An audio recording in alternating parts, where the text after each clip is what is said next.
I was searching for a topic to discuss on this first episode, and as I was sitting in the parking lot of a storage facility, completing the task of moving my boss's personal belongings while he's stuck abroad due to this whole COVID pandemic, I was feeling way too sorry for myself. I mean, how can I, an operations manager of a worldwide food service brand, be asked to do something outside of my job description? Poor me, huh? Well, I desperately needed to find something to be grateful for to get my mind back to center and shrink back down to right size. Boom, and there it is. In this first episode, we're going to discuss gratitude. Gratitude is defined as the quality of being thankful, readiness to show appreciation for, and to return kindness. Finding gratitude is a daily task for me. When I'm staring in the face of a world that does not bend to my will, or when I'm interacting with people in situations that don't behave in a manner that I believe they, quote unquote, should, my fucked up head tells me I should take it personally. And when I'm looking through that lens, one of two things will happen. Either A, I become resentful. That oh so sweet feeling of self-proclaimed righteous anger flows through my veins, and my only mission becomes to seek vengeance. A little dramatic, huh? But hey, I'm only almost perfect. Joking. Or B, I will make myself a victim. The world must be out to get poor little me. The thing about both of these options is they both lead to entitlement. And if I'm feeling entitled, those feelings can become the spark that ignites the flame of me becoming a vehicle for bad behavior. All bad. So, let's dig into this topic, shall we? My name is Randy, and this is a memoir from my broken brain.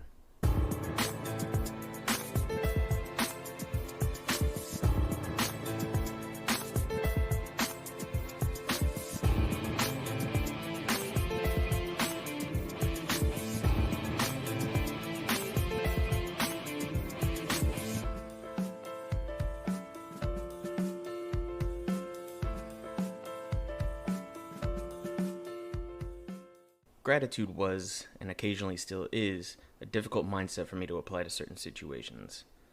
Day to day, these situations aren't created equal either. When I wake up 1 minute before my alarm goes off, fully rested and refreshed, turn to see my beautiful wife lying next to me, make it to work in record time for a Monday, get an attaboy at the office for a project I'd been working on, collect a bonus for said project, pick up my daughter from school to hear she got an A on a test she's been stressed about, and get to bed at a reasonable time that night, it's pretty goddamn easy to look at the sky and acknowledge the blessed day and be thankful. But this is not a typical day, and these are not how many people's typical days are. So, how can gratitude exist on the normal days?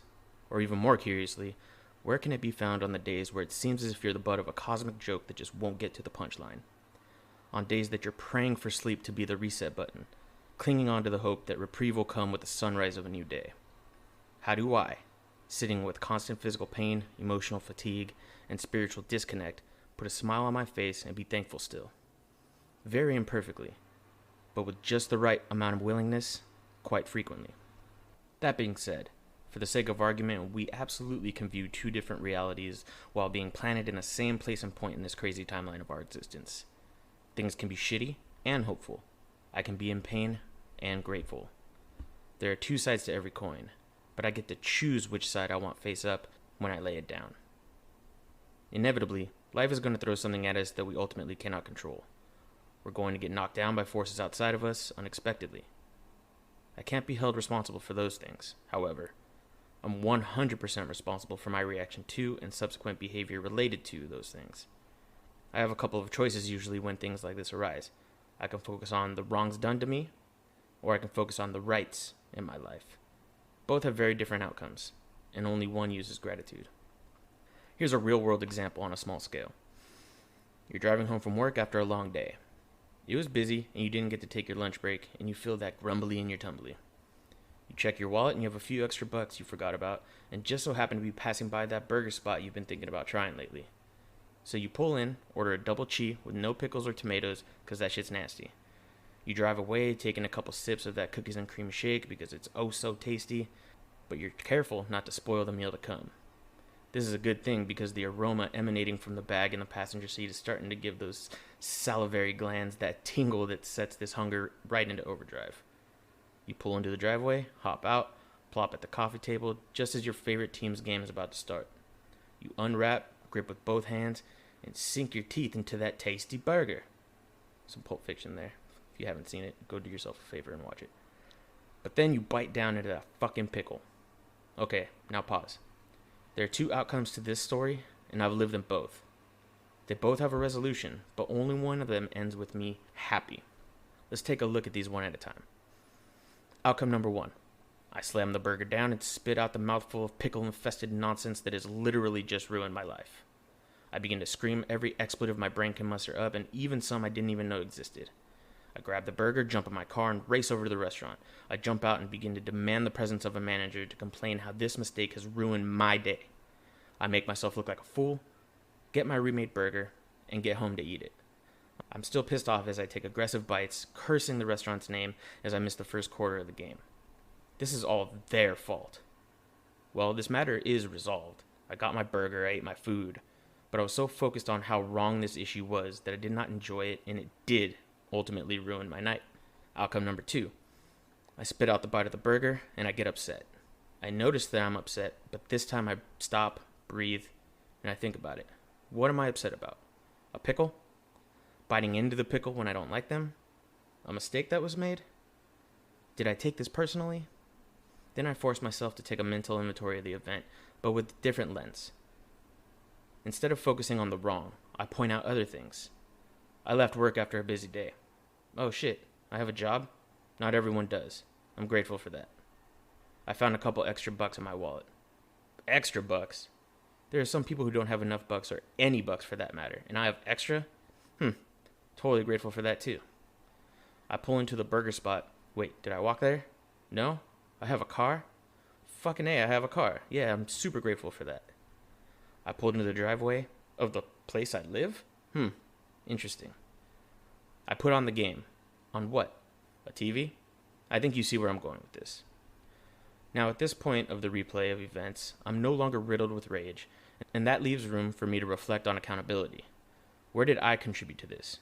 Well, I ordered something special, not normal. Did I check to make sure it was to my liking before I left the drive-thru? Nope. Did I check the burger before I took a huge-ass bite out of it? Nah, sure didn't. It's at this point I can now not only see that I had a part in the eating of that green slice of death, but I am in a position to where a pickle is the worst part of my day. I'm living pretty well, and I have a lot to be grateful for if that's the worst part of my fucking day. I remove the pickle, enjoy the rest of the burger, and watch my team win. Resolution, happiness, gratitude. Now that was a very minuscule example of how gratitude can be applied to a situation that can yield two very different outcomes. However, the same tactic with practice can be applied to any shitty thing. I grew up in a pretty tumultuous reality. I experienced some childhood trauma that I won't get into detail here in this episode, but it created this uncanny ability for me to view everything through a jaded lens. From that point on, I lived my life through a series of choices and behaviors that ultimately perpetuated that jaded existence. I hurt myself, I hurt others, got locked up a couple times, registered officially homeless at one point. The works. There are days where I couldn't eat because I only had enough pennies to get my toddler a meal. But this was the world's fault. I didn't have money, I didn't have a job, I didn't have a home, I didn't have X, Y, and Z. All I can see at that time was everything I didn't have. That said, I can look back on it now through a different lens, and I am so fucking grateful for everything that has happened to me. Make no bones about it, it was horrible, painful, and I wouldn't wish those things on anyone.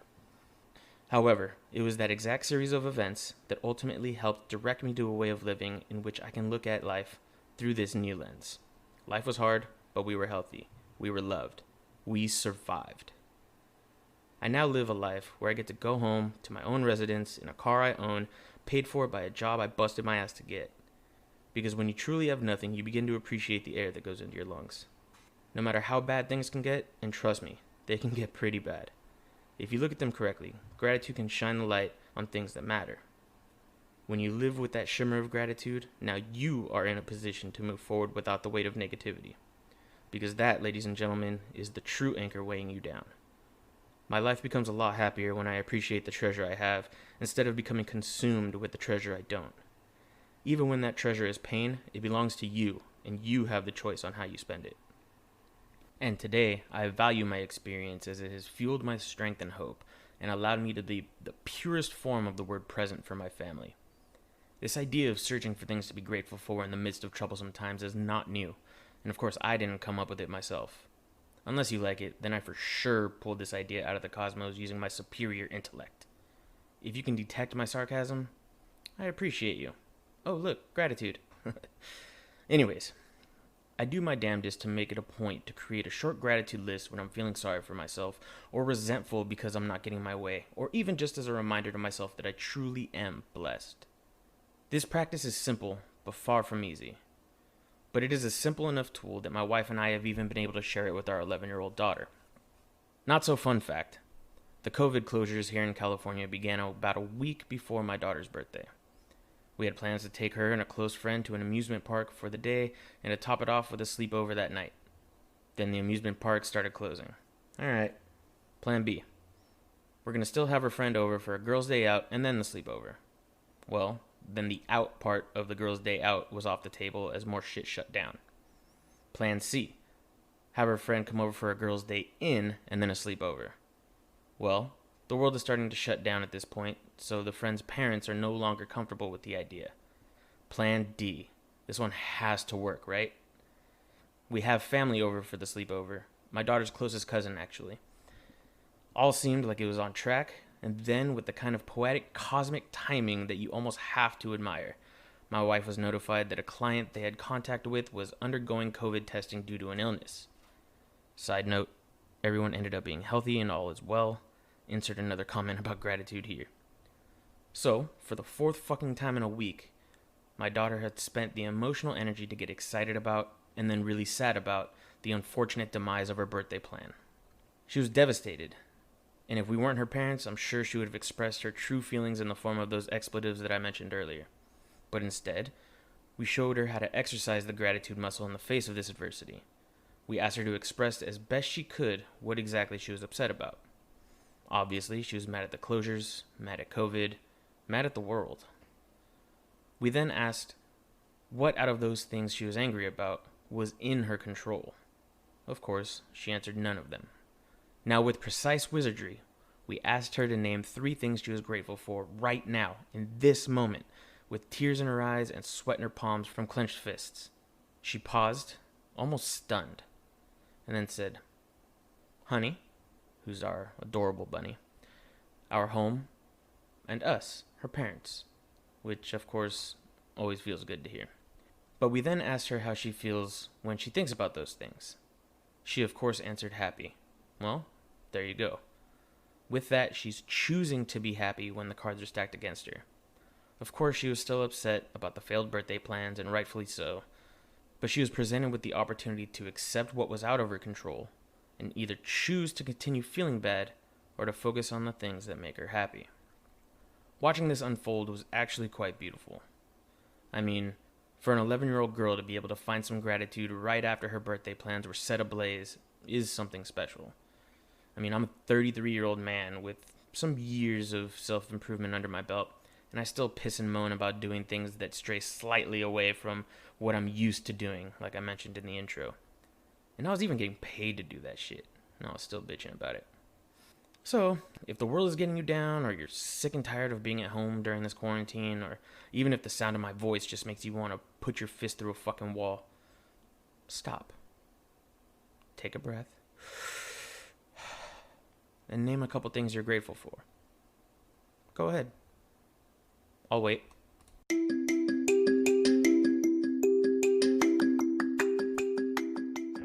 I am grateful for my family. I'm grateful for my family, my higher power, and my sobriety.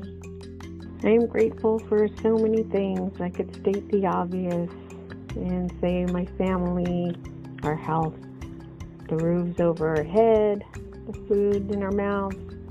But lately, I think it's more the perspective these recent changes and challenges in life have brought us. It's given me a new perspective on things, reevaluation of what's important, a restructure of priorities, I guess, in life. And I'm able to say that now, and for that, I am grateful for. I am grateful for my family and friends and that I have a roof over my head. So, I'll end this talk about gratitude with a portion of a poem that I wrote that illustrates this point. Even when stuck in the rain with the world against you, feeling devoid of hope, like a withering oak. Here's my poet voice. The universe's cyclical pot may have caused this appearance of rot, but that is no reason for strife. Just look through the right lens, and you'll see this rain is to cleanse, and the sun will bring us new life. Just wait, and tomorrow you'll see a growth as green as can be, for we are not fragile or glass. Don't misinterpret the pain, for really it is much like the rain. And remember, this too shall pass. And with that, I think we'll end this talk about gratitude. I'm really grateful for the opportunity to even create something like this and put it on a platform. And I'm really grateful to my family for contributing those audio clips of things that they are grateful for as well. I'm truly blessed, and I do live a blessed life. And I know that if you stop and really think about it, you'll see that you do as well. And if you've made it this far, I'm grateful for you too. And if you haven't stopped to think about what you're grateful for today, the fuck are you waiting for?